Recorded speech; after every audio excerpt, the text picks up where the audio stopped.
Welcome to The Roll Call, the podcast where we dive into the roles that define us. I'm your host, John Glahn. On each episode, we explore the journeys of people discovering their true roles in life, business, and beyond. Get ready for inspiring conversations about finding purpose and authenticity. Let's roll the roll call. Welcome, everyone. I'd like to also welcome Brian.vella to the podcast today. Brian is a budding relationship that we've grown out of, I think, pretty mutual respect for the things that we're doing.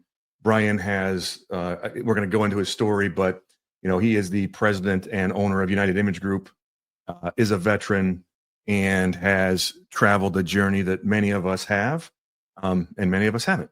So I'm excited to learn about where we're going to go today. Brian is here. I'm here. All are accounted for. Let's start the roll call. So Brian, welcome today, man. Great to have you on. Hey, John. Thanks for having me, man. Looking forward to it. Yeah.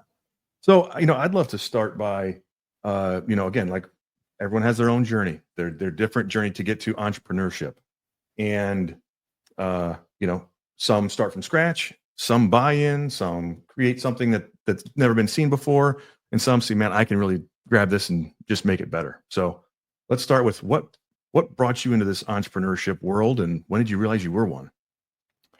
I mean, that's a great question. It started way back. I always felt like I've had that kind of itch to go do my own thing. It just took me a while to kind of put the pieces together to feel comfortable to take that leap of faith and go do it. So, starting out really young, I always had multiple jobs. I was always trying to hustle and try to find ways to be more efficient, find ways to grow. And my journey just kind of took me from one spot to another, from the military, as you mentioned, to a facility down in Louisville and back up to Grand Rapids. And along the way, I just learned from a lot of great people. And it kind of built up my confidence to say, I can do this on my own. And it was always the end goal was to do it on my own. It was just, it took the confidence, and it just took years of some experience and, to say, all right, I'm ready. And I don't know if I was ever ready, but, when it was time, I did it. And it's been 6 years almost to the day. And it's been the best 6 years of my life. Oh, man. Yeah, I would, it's just like no one's ever ready for anything, really. Mm-hmm. Right. Mm-hmm.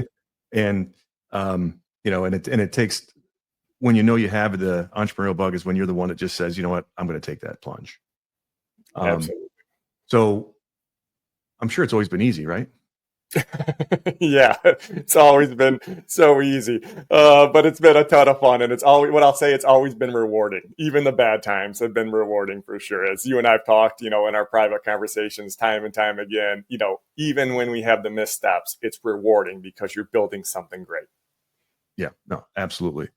And I'm remiss to not let everyone know what it actually is. What does United Image Group do? We're a promotional marketing company. We started out, it started out as Steve's Custom Signs back in 1999. It moved over to SCS Image Group when we acquired it 6 years ago. And then about 4 or 5 years ago, we rebranded to United Image Group. We do everything from apparel and promo, vehicle wraps, exterior signage, all across the country. So we just did our first sign in Alaska. So we got 45 of the 50 states knocked out right now. Wow. And we kind of put our stamp on it when we put an illuminated sign out there. So it's so we kind of say from a pen to an airplane, we cover everything in between. Wow. And I think from the journey of where, again, SCS was, or Steve's Signs, right? I think it was very localized, right? When you bought it? It was very local. We do a lot of schoolwork. We got a lot of great partners that are local. It was just during COVID. So I had bought the company at, you talk about entrepreneurship and the move. It's like working corporate, had a great company I worked for. They treated me really well, gave me a ton of the tools that I use every day to be, to have this successful journey that we're on right now. But, when I was like, all right, she's at home mom. We've got 2 kids, I'm going to just empty my 401k. I'm going to take this massive loan. I'm going to give this a run, let's go for it. And it was like 6 months in, I bought it in May of 2019. Oh. And it was like 6 months in. I'm like, see, honey, this was a great investment. It's all working out well. And then the bottom fell out. COVID hit. And it was scary really quick. I mean, overnight, we lost 80% of our sales. I mean, it was like everything was just hurting real quick. We had to go through some layoffs. I laid myself off, just continued to work, just did everything that we could to continue to push the company forward. But I started bidding on projects outside of the state, states that were still maybe had different policies that were going on. So started bidding some stuff in Florida, started bidding some stuff in Texas. And John, we got a sign. We've been a sign shop, but we've never done an electrical sign, something in front of a building, something on a raceway, something on a pylon sign. Never did any of that. So we get awarded, and I'm like, now we got to figure it out. So we just kept hustling. We got one, and then we got another one, and then we got another one, and now we've got them. It's been a significant part of our order book, and it just continues to grow. So that's kind of how we started to branch more regionally or nationally, and that's what's kind of taken us to another level. So then, as the COVID pandemic started to subside, and all the other business channels started to grow, we now feel like everything has grown with us. And I've been very candid with you about our growth. We've just had significant sales growth year over year, and 2025 has been just as good. Oh, that's fantastic. And I would say, as we've talked to, right, I live in that world from folks around me of the localized apparel marketing, right? Because it's through schools and things like that. That's where we actually started doing the business that way. And we're back from technical difficulty. So, in the localized world of print, print to order and things like that, and probably on your signage side of things, I think on a localized level, probably there's competition everywhere. There are people that do it nationally. There are people that do it quick. There are people that do volume stuff. And on the on the niche side of things, the LED sign, I know that's one where you're like, hey, we found a nice little niche here.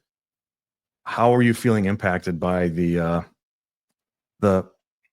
certain uncertainty that's surrounding us around the global economic tariffs and everything else? Are you seeing any difference there? Not yet. We've talked to a lot of our partners. We do import quite a bit, especially from China on the promo, the tchotchke items. You want some pens or some fidgets or things like that. We get a lot of it from over there. And our partners that we talk with over there are confident of a deal being struck. Rather, they don't see it being prolonged. So all the communication that I've had with them directly is like, hey, we're not going to increase prices. We might absorb some of these costs. We don't want to, jeopardize our partnership or have you try to look at something else. And let's ride this out for 90, 180 days and then revisit it. Kind of that was the playbook that we were operating off of. And then we've kind of seen this 90-day somewhat pause on or some of the easing of the tariffs. And it's kind of playing into what they thought. So as of right now, John, we haven't seen a massive impact on it. We have seen some costs come up, mainly on the shipping side, but not when you see 145% tariffs and you see, pricing, you assume it's going to just skyrocket overnight. We just haven't seen that. So our sales for 2025 have been, we're record setting pace right now. So it's been great for us. That's fantastic. And that's an interesting lesson in entrepreneurship, right? With sometimes you need to do some knee-jerk reactions and make some really strong decisions in the moment, whether it feels comfortable or not. And sometimes there's the logic that says we need to wait this out because it's so uncertain. And I've seen, certainly in this current environment, I've seen both sides of it on the extreme. People burying their head in the sand and say, I'm not even going to listen because it's going to change, to, oh my gosh, I need to make we're going to change our pricing structure. We have to get price increases. And I'm not sure there's a wrong answer in all of it because we don't know what it holds. But I guess, what do you think? What led you to have, it sounds like, more of a steady approach to all this change? Well, I don't think anything can really top what we experienced in 2019, 2020. So just maybe say my skin's a little thicker. But, we want to be a good partner to our partners too, So it's like they've got cost structures and things they put in place. So if there's a way for us to all share a little bit in the pain, for us to be able to all continue to grow and move forward, when the partnership word's used a ton in business. And I always tell you to our customers and our partners that, you really see a partner in the hard times. Like I can say, John, when every time you put an order in with us and it's great, we're great partners. And then when something goes wrong and I'm not there for you, that really tells you where the partnership really lies. So in hard times or trying times, we just try to open up the lines of communication a little bit more and just understand that, hey, we're here for you and we're going to work through this. And then on those hard times, even if it's bad info, I got to pass. If I pass the right info and the honest info, it really builds long lasting relationships. And that's where we've been able to see our growth the most, is that, our consistent, customers keep coming back to us, and then they continue to refer us to other people. And I think it's all built around trust. And that's the way that we've approached it. Yeah, no, that's great. I have, I'll bring in the end of my story on the back end, but I want to hear from you. Like, do you think the military had anything to do with how you treat things and clients today, or how you approach things? Do you think you're always Yeah, wired? yeah, it did for sure. I mean, I was a machine gunner in the Marine Corps for 6 years, and I deployed with the 1st Battalion, 24th Marines to Fallujah in 06, 07. And it was a profound impact on my life. It was a time where I saw like the best of what we have to offer. I saw people come from all over the country, come together, work together. Yeah, so for us, we all over the country, we came together, and we were able to, have a common goal and a common mission. And we got sent over to Fallujah, Iraq, and it was during a tough time in our during the war. And over the course of 7 months, we had 22 Marines killed in action. We had over 100, amputees. We had 300 plus wounded, out of what started with 800, but we had to have some reinforcements come in, and it was a really trying time. But it gave me a deep appreciation for everything we have in this country and everything that we're blessed with. I actually just subbed for my kids' school for the first time yesterday. So I went and got registered as a sub, and I'll tell you, it'll bring it full circle. It's because my girls are 14 and 12, soon to be 15, and I'm not cool anymore. So I was like, I'm going to find a way to be part of your life if you don't want me part of your life, So I got registered as an official sub in the state of Michigan, and I subbed yesterday for the first time for the 8th grade class, and it was awesome. And what I talked to the kids about, we had some free time, was just that maximizing every single day, and don't let the little things bother you. If you're having a quote unquote hard day, realize it's been a lot harder for a lot of other people. So I think about my buddies that were killed in combat. I think about their families getting that news. I think about how hard they live every single day with that loss and that hole that's in their heart and in their life. And I try to live every day to the fullest, because I do it for the people that can't. And, I wear this bracelet, and it's actually for my memorial ceremony that's coming up in Canton, Michigan on Memorial Day. We've been doing it for a handful of years, but it says, "Live for those we lost." And I wear it every day as a reminder that every day is a blessing, and maximize every single day. And if you take in that approach and that energy and that appreciation, no matter what's thrown at you, you'll be able to overcome, and you'll be able to continue to grow and prosper. And that's kind of what I think my energy that I try to bring to meetings and I try to bring to the company, it comes from that, because it would be a disservice to my buddies that can't even get this opportunity. It'd be a disservice to them if I don't wake up every day and give it my all. Wow. That is always a deep cut for anyone, any red-blooded American. So one, I do want to come back on the substitute side of things, but I want to, because that's incredible. But, really on one, I think for everyone, especially Memorial Day coming up, the debt of gratitude for your service and for many of those that you served with. And, I have a good friend of mine that works with me. He's like my right-hand man. He was a wimp, though. He was in the Army. Totally. He jumped out of planes. He was airborne, 82nd. I mean, but when I say that, because most of the people, and again, another friend of mine who was a Marine that I texted him in the meantime to see if he knows. I think he was serving around the same time as you. But I'll save his name just in case. But share a very similar quality of not a blind service, but you get what it means, what your customer service means, what response means, what doing the right thing means. About, hey, I'm not going to be scared to deliver bad news. I got to deliver it. And I see I see that. And so, again, maybe it's people it's the type of person that has the calling to serve, or it's you learn it, a part of it in the service. So, that there's a reason why those that have served, either they jump into society and they do incredible things, or on the other side of things where, again, they can't get away from what happened and what they witnessed and everything else. But again, to a T, amazing things from military and service. So I'm not going to do it service by saying the right things here, because it's just, there aren't words to express. I appreciate that. And, sometimes us as vets, we take, thank you for your service kind of tough, because we all feel, at least for myself, I can speak to it, but we all feel like we never did enough, right? Because someone always did more. But when someone says, man, how do you feel about saying thank you for your service on Memorial Day? I always say that they're thanking my buddies, right? They're thanking the ones that lost. It's just, I'm the face that they're saying it to. So we always appreciate it. Oh, that's awesome. And on that, right, speaking of roles, you continue that today, right? Sorry, I just drew a blank. But the folds of honor. Yeah. Yep. Yeah. So I know you have a pretty active role in that too. So what role do you have there? I'm on the board of our Motor City chapter. So I've been doing it for about 5 years now.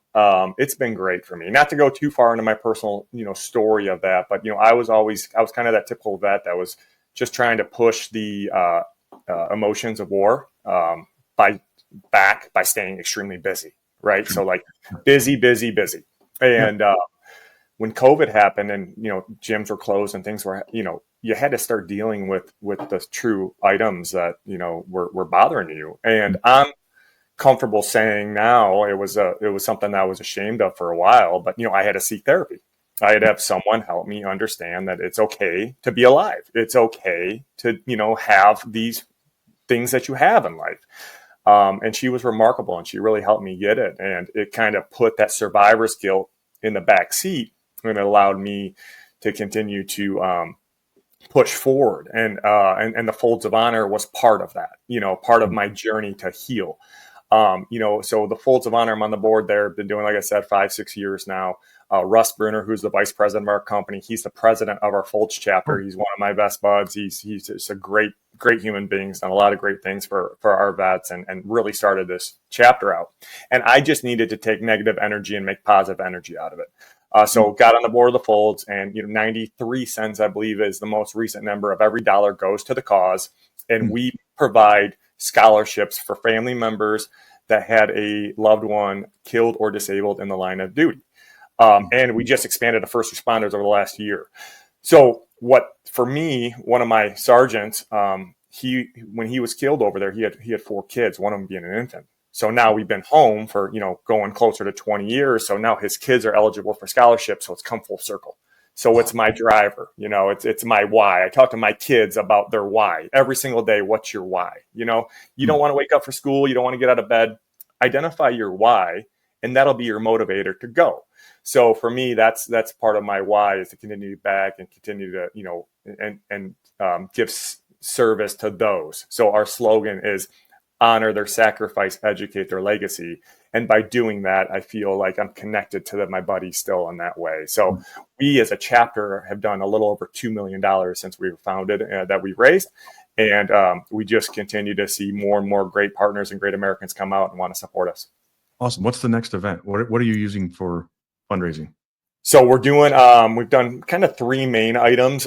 We've done, we're doing Top Golf this year. Is going to be one of our items that we're doing there in Auburn Hills. That's coming up June 19th. We've got a gala that we do every year. That this will be our 3rd or 4th year. That'll be our 4th year that we've got coming up at the Inn at St. John's there, John, right there in Plymouth. So we're actually going to go to the Monarch room, that new room they've got. It's got 1,000 spots. So because each year we're like 300-400, and then there's like a waiting list. So we're excited to expand that.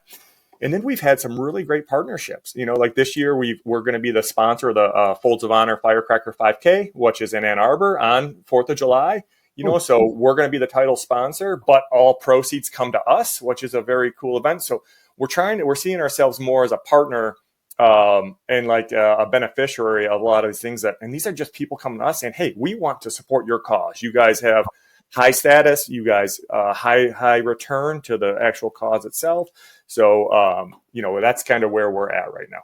Oh, that's incredible. Yeah. So when is the gala? The gala, we don't have the official date yet, but every year it's in March. Oh, so you're already for next year. Absolutely. Yep. All right. Well, great. So support anyone local, or we don't have to be local to support that cause. So very, very cool. Going back to, I'm going to come back to the substitute, right? Because, this is all about, and we've talked numerous times, right? This is all about entrepreneurship. We love entrepreneurship, right? That's what we love talking the talk. That's why we get along well. But the other part of the other roles, and that's what this podcast to me is far more than that, right? The other roles that we play in life. And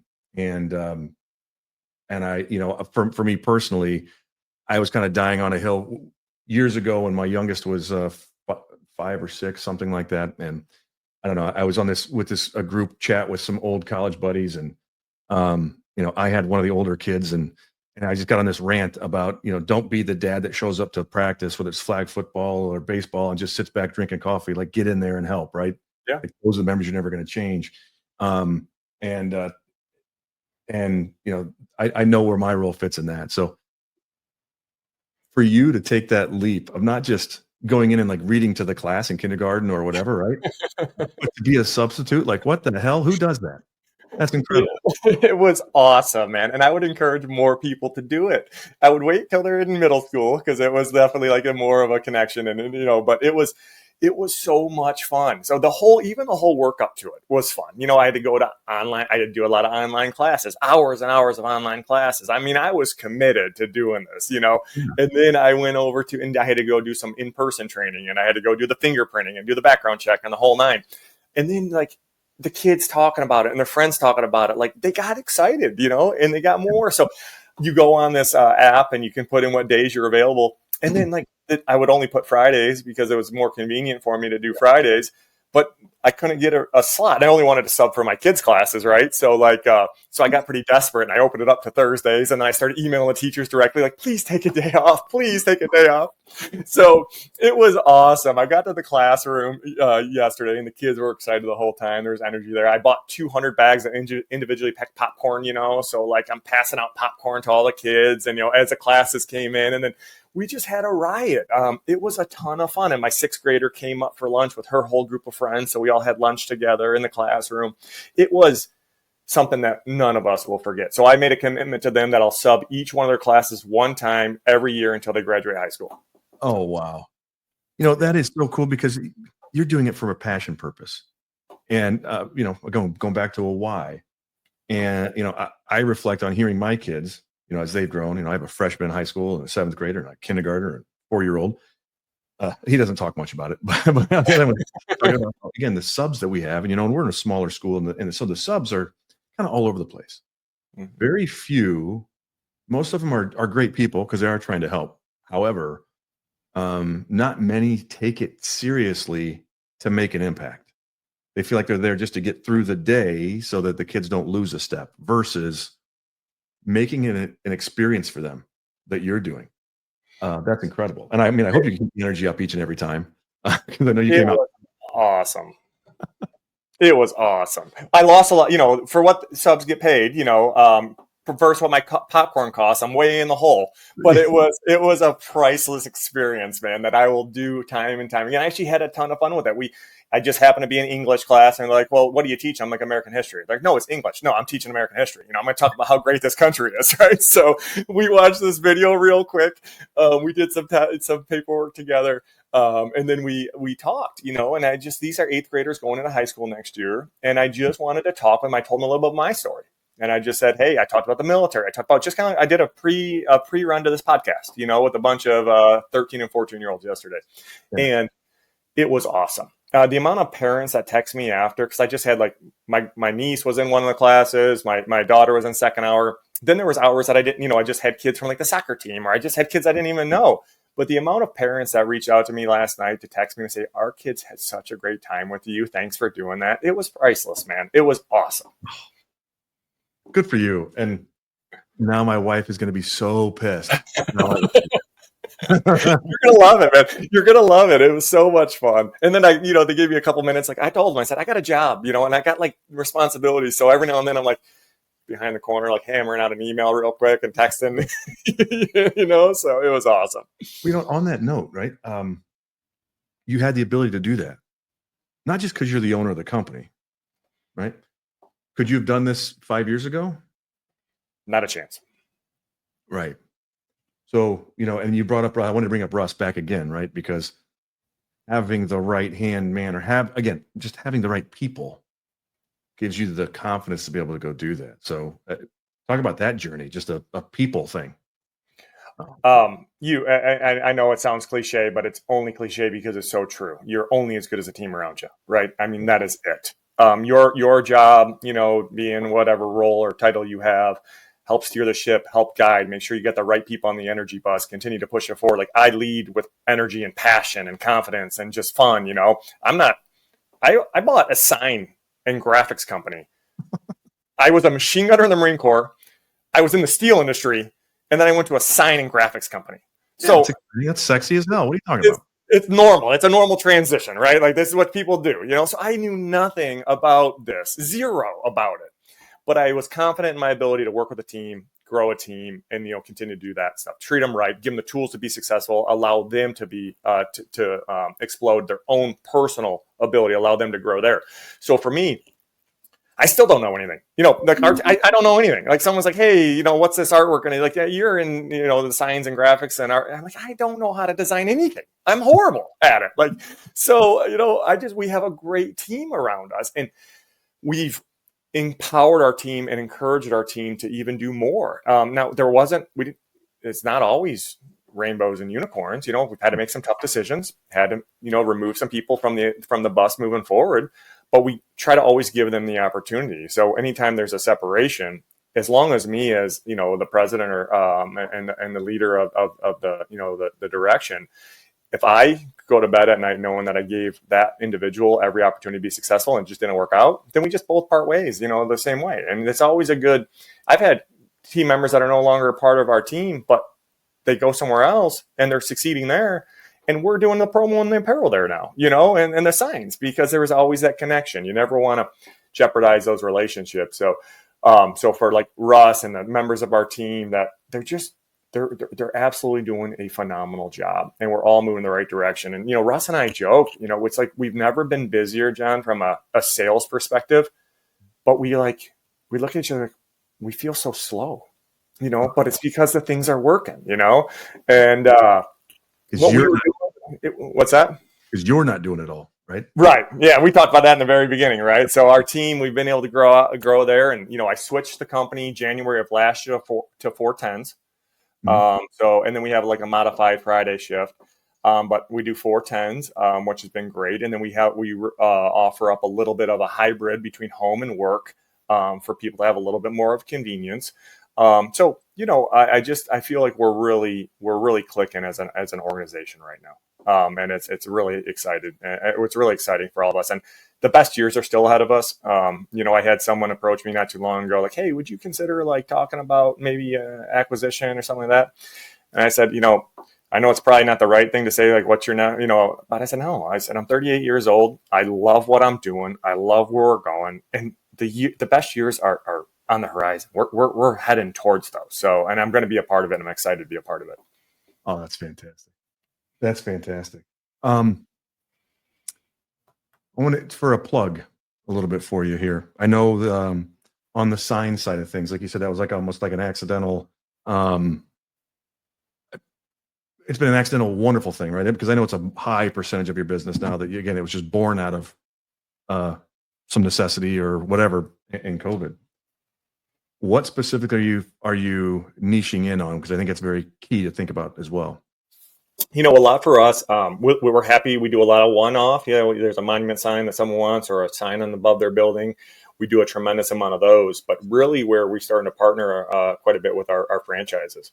So we try to become a preferred sign vendor for a franchise. And then as they sell a new franchisee, that franchisee is introduced to us, and we're the sign person, that knows the brand book, that knows how to pull ordinances and knows how to work with the engineering departments of different municipalities to ensure that the sign is spec'd appropriately, and that the permits are all followed, and that it's going to meet for every jurisdiction and every municipality around the country.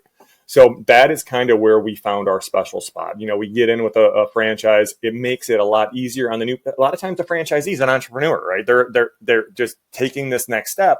But they have a little bit of support from the headquarters side of it. Mm-hmm. But each individual one, it's their first time, or not always, but most of the time it's their first time going into this. And it's a ton. You got to make decisions on interior stuff, exterior stuff, team members. You got start marketing. There's so much that goes into it. And signs can be a big pain in the ass. It can just be a pain with, you read some of these ordinances, you're like, oh my goodness, like this is going to be a doozy. Let's give it a run, And so we take all of that burden from the franchisee, and we render what can be approved. We get it approved by them. We get it approved by the landlord. We take it for permitting. So by the time we do all of that, and then once it's approved, then we produce and then we install. And that's where we have found our value add to the process is just a lot less energy that they have to put forward for it. You know what? I think, again, looking back again from an owner, small business owner, and we're going through some sign things ourselves, just based on some changes that are happening at our building. And it's like the last thing I give two shits about, right? Is like, yes, I want it to be nice. Just somebody go figure it out, put it up there. Mm-hmm. I have to go to the city. I got, doing all that. So for you to provide a service, certainly, like you said, as someone who's trying something new, to like, you're trusted and they know you're going to get the job done without them having to, that's causing some stickiness. And, that's why that business you talk about numerous times, like, hey, that's where it becomes repeat, because you've created that trust. Mm-hmm. In your mouth now, but nope, I love it. Those are great words. I appreciate it. And then, for us, I joke, like, we're the worst marketing company in America. We barely stay alive on social. You know what I mean? We put a post every week to make sure people know that we're here, and it's very exciting stuff that we want to show off. Our design team did a really cool job, or our sales team really crushed it. We worked with a great partner on this, but it's the referrals, John. We just continue to get referral after referral coming to us of like, hey, this is who I use for my sign in Omaha. And it doesn't have to be a franchise. It's just the guy next door needs to put a sign up, and we already know all the code. So we're doing a sign in Omaha, we're doing a sign in San Diego, or we got one going in Houston right now. It's just like that has been where we've seen just significant growth in our company.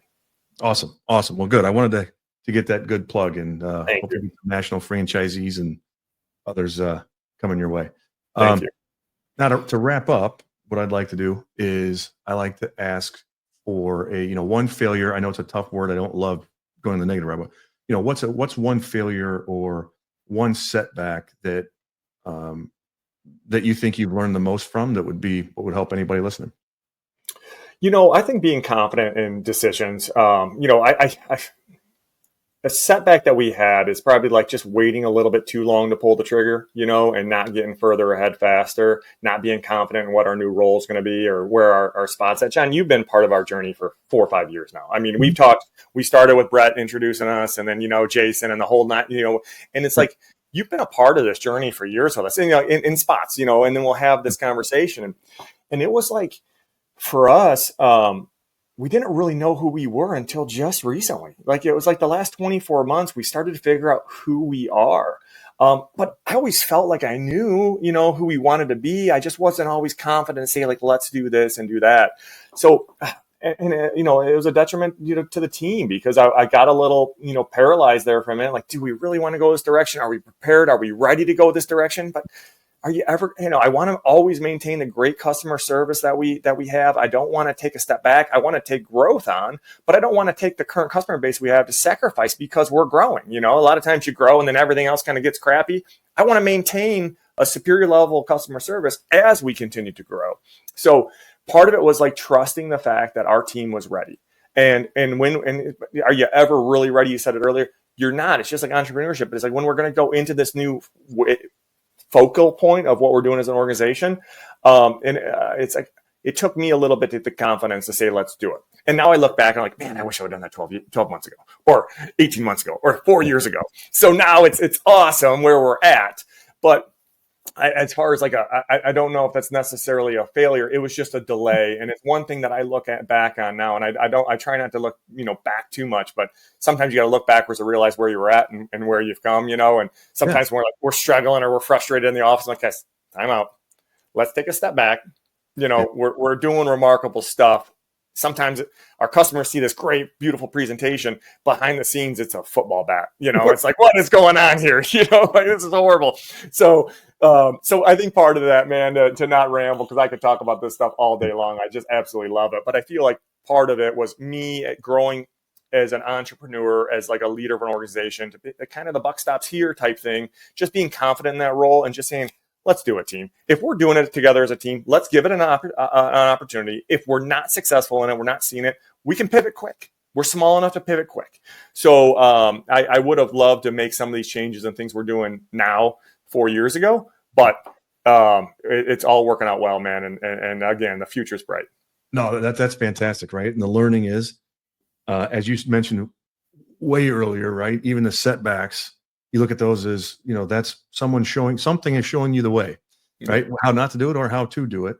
And your confidence grows each and every time. And so you can't change what hasn't been done, but man, you're seeing how it's working now. So I love it. Absolutely. Sounds like rocket fuel. It is, man. It's fun. Awesome, man. Hey, I've had an awesome time jamming with you. Thanks for joining. Again, everyone, the best way to get in touch with United Image Group is?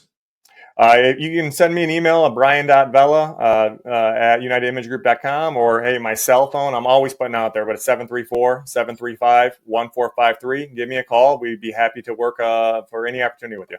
Ooh, not everyone's willing to put their cell phone out there, man. Nice work. Give it to me. Love it.